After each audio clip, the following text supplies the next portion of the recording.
A Valley family has spent the last 4 years with no answers on who murdered their 19-year-old daughter. I mean, it is so heartbreaking.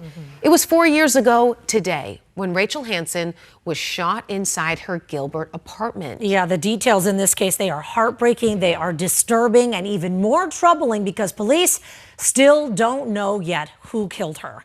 Our Justin Pizzera is live here in studio with more on this one. And today, Justin, the family will be talking and also pleading with someone to come forward here because it's amazing. She was actually able to kind of identify who was in her apartment that day, but she didn't know who this person was. It is still such a mystery. And you were talking about, she was able to, I guess, kind of see the person. She was in her bed. She was, I guess, apparently sleeping. Someone just broke into her apartment and did this.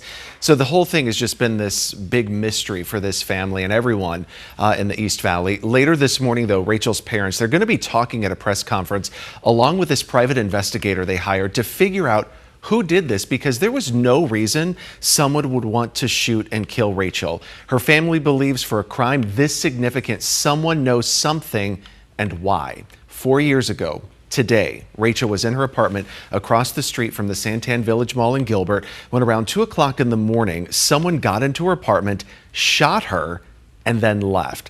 Somehow, Rachel was able to get out of bed and call 911 and tell a dispatcher she'd been shot. Doctors tried to save her, but her family says that she was hurt so bad she didn't survive. Now, what is also puzzling about this case, the shooter didn't take anything. There wasn't an assault. There wasn't a struggle. They just walked in and shot her. Her apartment was also on the 3rd floor, tucked in a corner, so the family doesn't believe that this was something just random.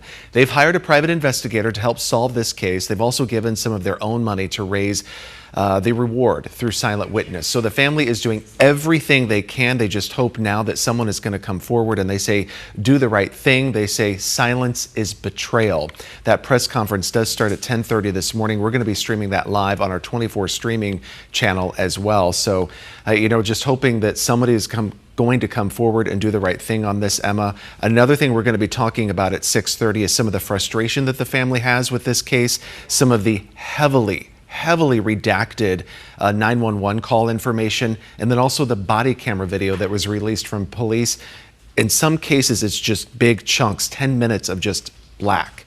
So the family is very frustrated about that as well. So we'll talk about that coming up in our 6:30 hour. Wow, Justin, and to have to sit with this for 4 years. Yeah. With no answers. And she's the one who called 911. Yeah, it was a 6-minute phone call that she had with 911. In some cases, just pleading with the dispatcher to hurry. Oh, Justin. Yeah. Oh, that's so sad. All right, we'll look forward to that next update.